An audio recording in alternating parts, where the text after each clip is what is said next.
দর্শক, Hizb ut Tahrir প্রধান সংগঠক সাইফুল ইসলাম সহ ৩৬ জন সদস্যকে গ্রেফতার করেছে পুলিশ। সারা দেশে বিভিন্ন জায়গায় অভিযান চালিয়ে তাদেরকে গ্রেফতার করে পুলিশ। গতকাল বাইতুল মোকাররমের সামনে আন্দোলনকৃত অবস্থায় তাদের পুরো ঘটনাকে কভার করে আমাদের সহকর্মী মারুফ। আমরা মারুফের কাছ থেকে জানবো ঘটনার বিস্তারিত। গতকাল ষষ্ঠ রমজানের প্রথম জুম্মাবার ছিল। সেখানে আমি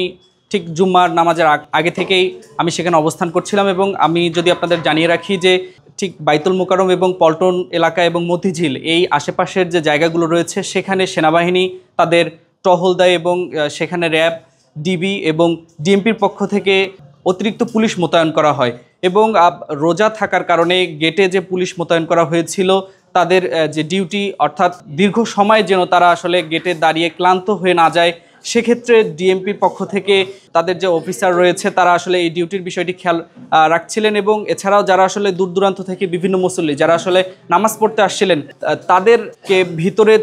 তাদের যে ব্যাগ রয়েছে, তাদের বিভিন্ন জিনিসপত্র রয়েছে এবং যারা আসলে ঠিক অন্যরকম টুপি পরে আসছিলেন তাদের মাথার ক্যাপ খুলে তারা কোনো ধরনের কোনো হিজবুত তাহরীর কোনো আরবি লেখা কোনো ধরনের ফেস্টুন পরে এসেছে কিনা সেই বিষয়টি আসলে তারা নিশ্চিত করেছিলেন। কিন্তু পরবর্তীতে ঠিক নামাজ শুরু হওয়ার কিছুক্ষণ আগেই দেশ জুড়ে তোলপাড় ওয়ালটন ফ্রিজ কিনে আপনিও হয়ে যেতে পারেন মিলেনিয়ার।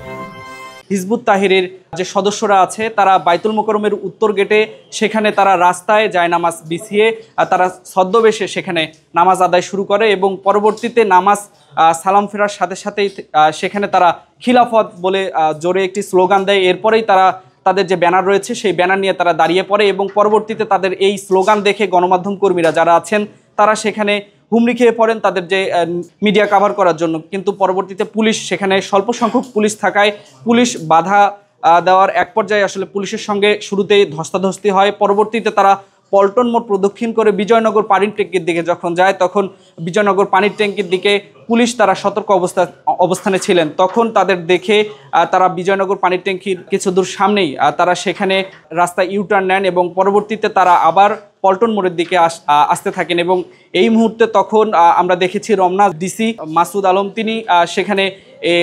অভিযানের নেতৃত্ব দেন এবং এখানে আমরা দেখি যে বাড়তি পুলিশ সেখানে মোতায়েন করা ছিল এবং পরবর্তীতে আমরা দেখেছি সেনাবাহিনী সেখানে ছিলেন এবং একে একে শুরুতেই সাউন্ড গ্রেনেড দিয়ে ভয় দেখিয়ে আসলে তাদের যে ছত্রভঙ্গ সেটি করার চেষ্টা করা হয়। পরবর্তীতে টিয়ারশেল মারা হয় এবং তাদের লাঠি দিয়ে আঘাত করা হয়, এমনটি কিন্তু আসলে আমরা দেখেছি। আমরা যদি আপনাদের জানিয়ে রাখি যে বেশ কয়েকজন হিজবুত তাহরীর সংগঠনের সদস্য তাদের আটক করা হয়েছে এবং এমনটি আসলে আমরা দেখেছি যে একজন রিক্সা চালক হিজবুত তাহরীর সংগঠনকে যখন পুলিশ ধরছিলেন তখন একজন রিক্সা চালক তিনি দৌড়ে মারতে গিয়েছিলেন। সেই ভিডিওটি বেশ সামাজিক যোগাযোগ মাধ্যমে ভাইরাল হয়েছে। সেই ভিডিওটি দেখে উপদেষ্টা আসিফ মাহমুদ সজীব ভুঁইয়া তিনি ডিবি অফিসে যান এবং সেই রিক্সা চালককে ডিবি হেফাজত থেকে বের করে নিয়ে আসেন এবং একই সাথে আমরা যদি আপনাদের জানিয়ে রাখি যে কালকের যে এই ঘটনাটি ঘটেছে সেই ঘটনায় আসলে ডিএমপি শুরু থেকেই যে প্রস্তুতি সেটি নিয়েছিলেন কিন্তু পরবর্তীতে আসলে তাদের যে সন্দেহভাজন যে জায়গাগুলো রয়েছে, চেকিংয়ের যে বিষয়গুলো রয়েছে শুরুতে আসলে তারা তেমন করে বুঝতে পারেনি, কিন্তু পরবর্তীতে তারা যখন আসলে সালাম ফেরার সাথে সাথেই যখন আসলে খিলাফত বলে স্লোগান দেওয়া হয় তখনই আসলে তারা বুঝতে পারেন এবং স্বল্প সংখ্যক পুলিশ থাকার কারণেই তারা কালকে যে তাদের মিছিল রয়েছে সেই মিছিলের সুযোগ পান।